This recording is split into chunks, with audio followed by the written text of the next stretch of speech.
ಶ್ರೀಕೃಷ್ಣಾಯ ನಮಃ. ವಸುದೇವಸುತಂ ದೇವಂ ಕಂಸಚಾಣೂರಮರ್ದನಂ ದೇವಕೀ ಪರಮಾನಂದಂ ಕೃಷ್ಣಂ ವಂದೇ ಜಗದ್ಗುರುಂ.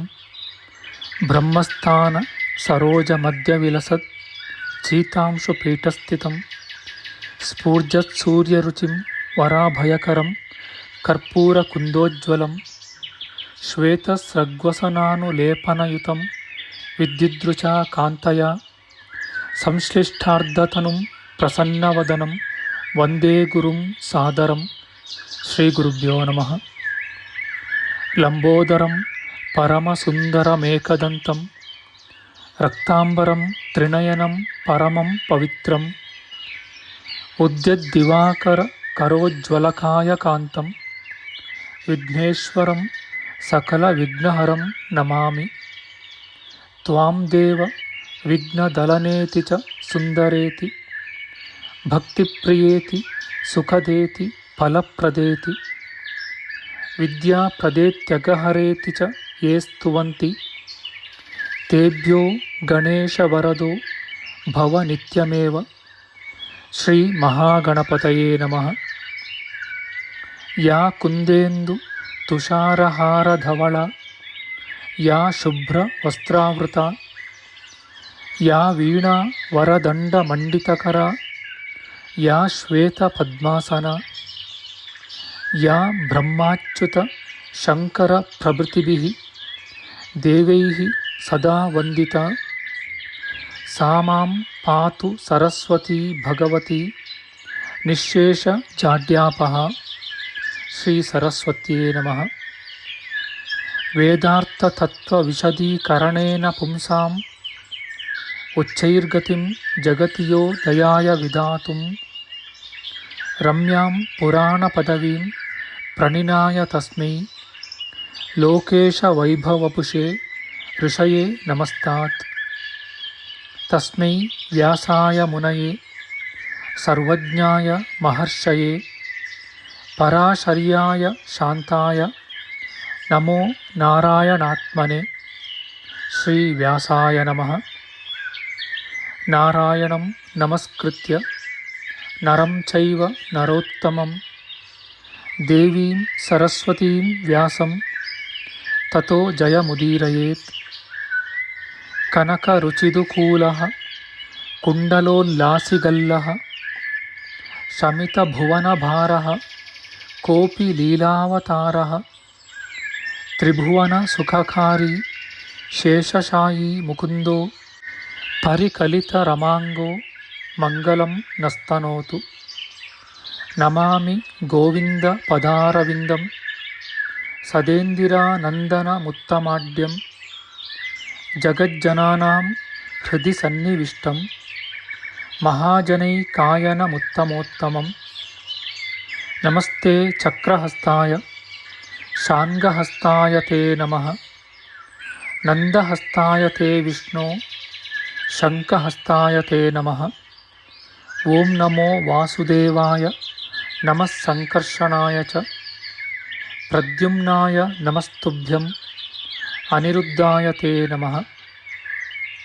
ಅನಾಕಾರೋ ಮಹೋಜಾಶ್ಚ ಯಶ್ಚಾದೃಷ್ಟಗತಿರ್ದಿವಿ ಜಗತ್ಪೂಜ್ಯೋ ಜಗತ್ಪ್ರಾಣಂ ತಂ ವಾಯುಂ ಪ್ರಣಮಾಮ್ಯಹಂ. ವಾಯುರೂಪಿ ಪರಮಾತ್ಮನೇ ನಮಃ. ಪ್ರಿಯ ಬಾಂಧವರೇ, ನಮ್ಮ ಈ ಶ್ರೀ ಲಾಲೀಕೃಷ್ಣ ಚಾನಲ್ಗೆ ಸ್ವಾಗತ. ಹಿಂದಿನ ವಿಡಿಯೋದ ಮುಂದುವರಿದ ಭಾಗವಾದ ಇಂದಿನ ವಿಡಿಯೋದಲ್ಲಿ ನಾವು ಶ್ರೀಮದ್ ವಾಯು ಮಹಾಪುರಾಣದ ಪ್ರಥಮ ಖಂಡದ 51ನೆಯ ಅಧ್ಯಾಯದ ಉತ್ತರಾಂಶದ ವಿಚಾರ ಮಾಡೋಣ. ಈ ಅಧ್ಯಾಯದಲ್ಲಿ ಜ್ಯೋತಿರ್ಮಂಡಲ ವರ್ಣನೆ, ಸೂರ್ಯಮಂಡಲ, ಚಂದ್ರಮಂಡಲ, ನಕ್ಷತ್ರಮಂಡಲ, ಧ್ರುವಮಂಡಲ ಇತ್ಯಾದಿಗಳ ವಿಚಾರ ಮಾಡೋಣ. ಶ್ರೀಕೃಷ್ಣಾಯ ನಮಃ.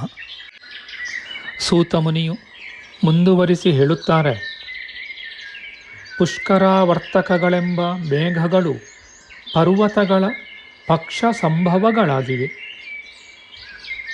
ಮಹಾಪರಾಕ್ರಮಿಗಳಾದ ಪರ್ವತಗಳ ರೆಕ್ಕೆಗಳನ್ನು ಇಂದ್ರನು ತನ್ನ ವಜ್ರಾಯುಧದಿಂದ ಛೇದಿಸಿದನು. ಅವು ಸ್ವೇಚ್ಛಾಚಾರಿಗಳಾಗಿ ಪ್ರಾಣಿ ಹಿಂಸಕಗಳಾಗಿದ್ದವು.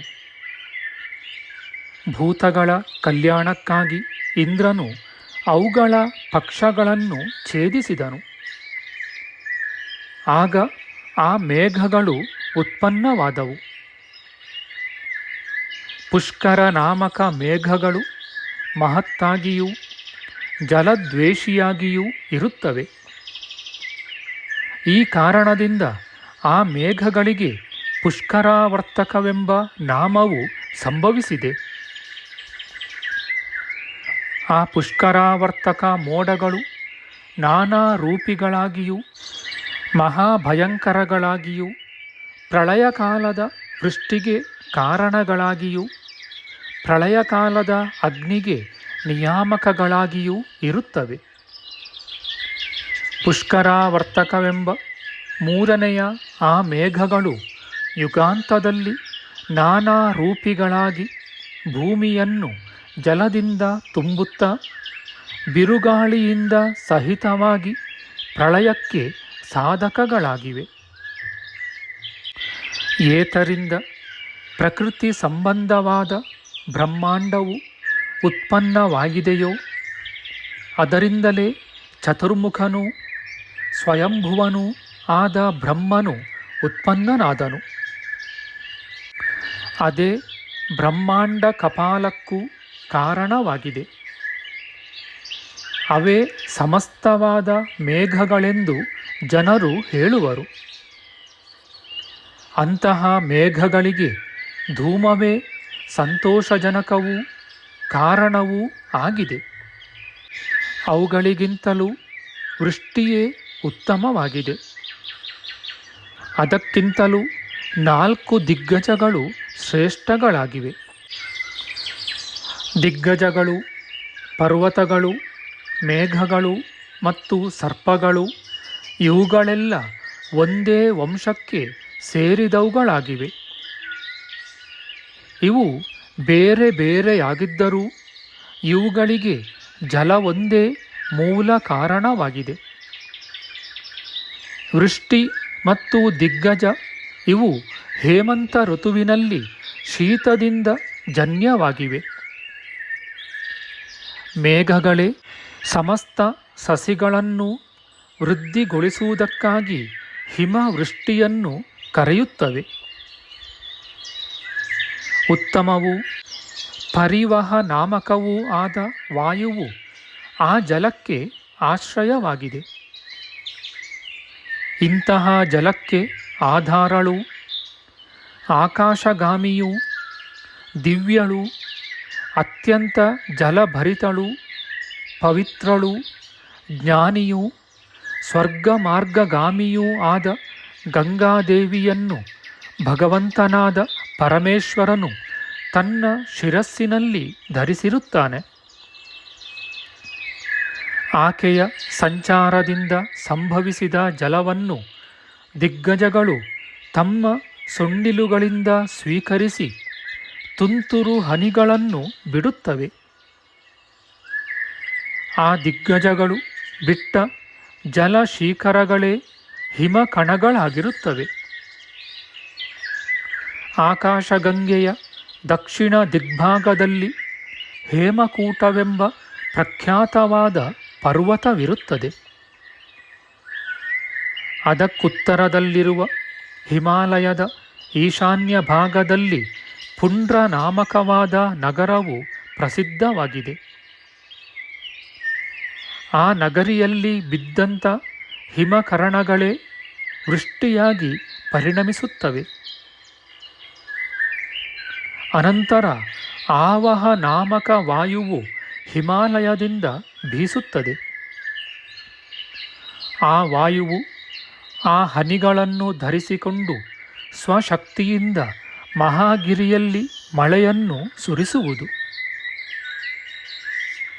ಆ ವಾಯುವು ಹಿಮಾಲಯದಲ್ಲಿ ಮಳೆಯನ್ನು ಕರೆಸಿ ಅವಶಿಷ್ಟವಾದ ಜಲವನ್ನು ಹಿಮಾಲಯವನ್ನು ಅತಿಕ್ರಮಿಸಿ ತರುವಾಯ ಇತರ ಭಾಗದ ಅಭಿವೃದ್ಧಿಗಾಗಿ ಇತರ ದೇಶಗಳಲ್ಲಿ ಸುರಿಸುವುದು, ಅಥವಾ ಮೇಘಗಳೇ ಸರ್ವ ದೇಶಗಳಲ್ಲಿಯೂ ಮಳೆಯನ್ನು ಕರೆದು ತೃಪ್ತಿ ಪಡಿಸುತ್ತವೆ ಎಂದು ಹೇಳಬಹುದು. ಸೂರ್ಯನೇ ಈ ವೃಷ್ಟಿಗೆ ಕಾರಣನೆಂದು ಹೇಳುವುದು ಜ್ಞಾನಿಗಳ ಅಭಿಮತವೂ ಶಾಸ್ತ್ರಸಮ್ಮತವೂ ಆಗಿದೆ. ಆ ಸೂರ್ಯನು ಧ್ರುವನಿಂದ ಆವರಿಸಲ್ಪಡುತ್ತಾನೆ. ಅವರಿಬ್ಬರಿಂದಲೂ ಮಳೆಯು ಉಂಟಾಗುವುದು. ಧ್ರುವನಿಂದ ಆವರಿಸಲ್ಪಟ್ಟ ವಾಯುವು ಮಳೆಯನ್ನು ತಡೆಯುತ್ತದೆ. ಸಂಪೂರ್ಣವಾದ ನಕ್ಷತ್ರ ಮಂಡಲವು ಸೂರ್ಯಗ್ರಹದಿಂದ ಹೊರಟು ಆಯಾ ವಾರಾಂತದಲ್ಲಿ ಧ್ರುವನಿಂದ ಆವೇಷ್ಟಿತವಾದ ಸೂರ್ಯನನ್ನೇ ಪ್ರವೇಶಿಸುತ್ತದೆ. ಈಗ ಸೂರ್ಯದೇವನ ರಥದ ವಿಷಯಗಳನ್ನು ಕುರಿತು ಹೇಳುವೆನು ಕೇಳಿ. ಸೂರ್ಯನ ರಥಕ್ಕೆ ಒಂದೇ ಚಕ್ರವಿರುತ್ತದೆ. 5 ಅರೆಕೋಲುಗಳು, 3 ಕಣ್ಣುಗಳು ಇರುತ್ತವೆ. ಅದು ಸುವರ್ಣಮಯವಾಗಿದೆ. ಮತ್ತು ಆ ಸೂರ್ಯನ ರಥವು ಮಹಾಕಾಂತಿಯುಳ್ಳದ್ದು, ತನ್ನ ತೇಜಸ್ಸಿನಿಂದ ಮಾರ್ಗದಲ್ಲಿರುವ ಅಂಧಕಾರವನ್ನು ಪರಿಹಾರಕವೂ 6 ವಿಧವಾದ ಒಂದೇ ಪಟ್ಟಿಯುಳ್ಳ ಚಕ್ರಯುಕ್ತವೂ ದೇದೀಪ್ಯಮಾನವೂ ಆಗಿದೆ. ಇಂಥ ರಥದಿಂದ ಸೂರ್ಯನು ಪ್ರತಿದಿನವೂ ಸಂಚರಿಸುತ್ತಾನೆ. ಸೂರ್ಯನ ರಥವು 10,000 ಯೋಜನಗಳಷ್ಟು ವಿಸ್ತಾರವಾಗಿರುತ್ತದೆ. ಆ ರಥದಲ್ಲಿರುವ ನೊಗದ ಪ್ರಮಾಣಕ್ಕಿಂತಲೂ ರಥದ ಪ್ರಮಾಣವು ದ್ವಿಗುಣವಾಗಿರುತ್ತದೆ. ಬ್ರಹ್ಮದೇವನು ಭೂ ಸಂಬಂಧ ಶೂನ್ಯವೂ ಸುವರ್ಣಮಯವೂ ದಿವ್ಯವೂ ಉತ್ತಮಾಶ್ವಯುಕ್ತವೂ ಆದ ಸೂರ್ಯದೇವನ ರಥವನ್ನು ಅನ್ವರ್ಥಕವಾಗುವಂತೆ ಸೃಷ್ಟಿ ಮಾಡಿರುವನು. ಆ ರಥವು ಛಂದೋರೂಪವಾದ ಅಶ್ವಗಳಿಂದ ಯುಕ್ತವೂ ಶುಕ್ರಗ್ರಹದಿಂದ ಸಹಿತವೂ ವರುಣನ ರಥದ ಲಕ್ಷಣಗಳಿಂದ ಮಂಡಿತವೂ ಪ್ರಕಾಶಕವೂ ಆಗಿದೆ. ಸೂರ್ಯನು ಇಂತಹ ರಥದಿಂದ ಆಕಾಶದಲ್ಲಿ ಪ್ರತಿನಿತ್ಯವೂ ಸಂಚರಿಸುವನು. ಸೂರ್ಯದೇವನ ಇಂತಹ ರಥಾಂಗಗಳು ಸಂವತ್ಸರದ ಅವಯವಗಳಿಂದ ಯಥಾಕ್ರಮವಾಗಿ ಯುಕ್ತವಾಗಿವೆ. ಸಂವತ್ಸರದ ಅವಯವಗಳಂತೆ ರಥದ ಅವಯವಗಳು ಇರುತ್ತವೆ. ಹಗಲೇ ಸೂರ್ಯನ ಚಕ್ರದ ನಾಭಿಯಾಗಿದೆ. ಅದಕ್ಕೆ ಒಂದೇ ಚಕ್ರವಿರುತ್ತದೆ. ವಸಂತಾದಿ ಷಡ್ಋತುಗಳೇ ಅರಗಳಾಗಿವೆ. ರಥದ ಮಧ್ಯದೇಶವೇ ಸಂವತ್ಸರವಾಗಿದೆ. ದಕ್ಷಿಣಾಯನ ಉತ್ತರಾಯಣಗಳೆಂಬುದೇ 2 ನೊಗಗಳು. ಮುಹೂರ್ತಗಳೇ ಹುರಿಗಳಾಗಿವೆ. ಕಲೆಗಳೇ ನೊಗದ ಮೊಳೆಗಳು. ಕಾಷ್ಠಕಾಲವೇ ಮೂಗಿನ ಭಾಗವು. ಕ್ಷಣ ಲವಗಳೇ ನೊಗವು. ನಿಮೇಷಗಳೇ ಅಚ್ಚಾಗಿದೆ. ನೊಗದ ಭಾಗಗಳೇ ಲವಗಳಾಗಿವೆ. ರಾತ್ರಿಯು ರಥದ ಹೊದ್ದಿಕೆಯಾಗಿಯೂ ಹಬೆಯೇ ಉನ್ನತ ಧ್ವಜವಾಗಿಯೂ ಅಚ್ಚುಗಳ ಅಗ್ರಭಾಗಗಳೇ ಅರ್ಥ ಕಾಮಗಳಾಗಿಯೂ ಇವೆಯೆಂದು ತಿಳಿಯಬೇಕು.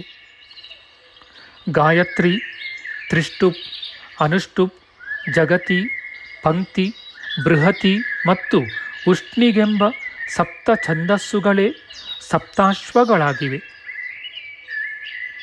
ಈ ಸಪ್ತಾಶ್ವಗಳು ಸೂರ್ಯನ ರಥದ ಭಾರವನ್ನು ಹೊರುತ್ತವೆ. ರಥದ ಅಚ್ಚು ಚಕ್ರದಲ್ಲಿ ಸಂಬಂಧಿಸಿದೆ.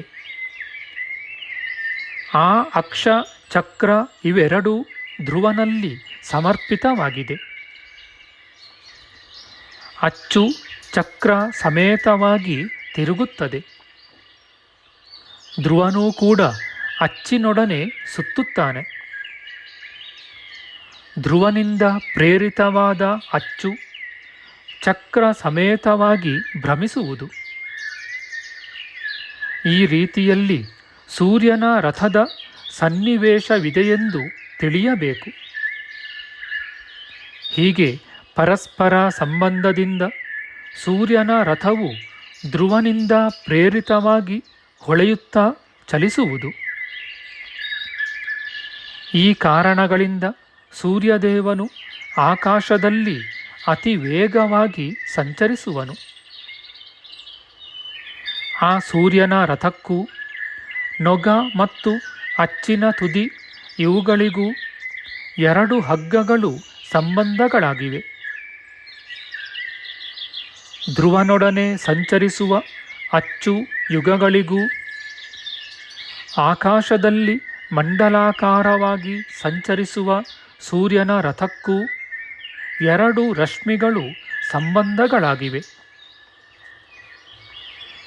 ಧ್ರುವನು ಆ ಸೂರ್ಯ ರಥದ ದಕ್ಷಿಣ ಭಾಗದ ನೊಗ ಅಚ್ಚು ಇವುಗಳ ಅಗ್ರಭಾಗಗಳನ್ನು 2 ಚಕ್ರಗಳಿರುವ ರಥದ ಶುಭ್ರವಾದ ಹಗ್ಗಗಳಂತೆ ಗ್ರಹಿಸಿರುವನು. ಆ 2 ರಶ್ಮಿಗಳೂ ಕೂಡ ಸಂಚರಿಸುವ ಧ್ರುವನನ್ನು ಅನುಸರಿಸಿಕೊಂಡಿವೆ. ಆ ರಥದ ನೊಗ ಅಚ್ಚುಗಳ ತುದಿಗಳೆರಡೂ ವಾತಾಧೀನವಾದ ಅಲೆಯಂತೆ ರಥಾಧೀನವಾಗಿವೆ. ಮಧ್ಯದ ಗೂಟದ ಮೊಳೆಗೆ ಕಟ್ಟಿರುವ ಹಗ್ಗವು ಸರ್ವ ದಿಕ್ಕುಗಳಲ್ಲಿಯೂ ಮಂಡಲಾಕಾರವಾಗಿ ತಿರುಗುವಂತೆ ಸೂರ್ಯನ ರಶ್ಮಿಗಳು ಎಲ್ಲ ದಿಕ್ಕುಗಳಲ್ಲಿಯೂ ಮಂಡಲಾಕಾರವಾಗಿ ಬೀಳುವವು. ಉತ್ತರಾಯಣದಲ್ಲಿ ಆ ಕಿರಣಗಳು ಮಂಡಲಾಕಾರವಾಗಿ ಹ್ರಸ್ವವಾಗುವವು. ಮಂಡಲಾಕಾರವಾಗಿ ಸಂಚರಿಸುವ ಸೂರ್ಯ ರಶ್ಮಿಗಳು ದಕ್ಷಿಣಾಯನದಲ್ಲಿ ವೃದ್ಧಿಯಾಗುವವು. ರಥದ 2 ರಶ್ಮಿಗಳೂ ಧ್ರುವನ ಅಧೀನಗಳಾಗಿವೆ. ಧ್ರುವನು ಆ 2 ಹಗ್ಗಗಳನ್ನು ಯಾವಾಗ ಸೆಳೆಯುತ್ತಾನೆಯೋ ಆಗ ಸೂರ್ಯನು ಒಳಭಾಗದಲ್ಲಿಯೇ ಮಂಡಲಾಕಾರವಾಗಿ ಸಂಚರಿಸುವನು. ಧ್ರುವನು ಆ ರಥದ ಹಗ್ಗವನ್ನು ಧಾರಾಳವಾಗಿ ಸಡಿಲು ಮಾಡಲಾಗಿ ಸೂರ್ಯನು 2 ದಿಕ್ಕುಗಳಲ್ಲಿ ಧಾರಾಳವಾಗಿ 800 ಯೋಜನಗಳಷ್ಟು ದೂರವಾಗಿ ಸಂಚರಿಸುವನು.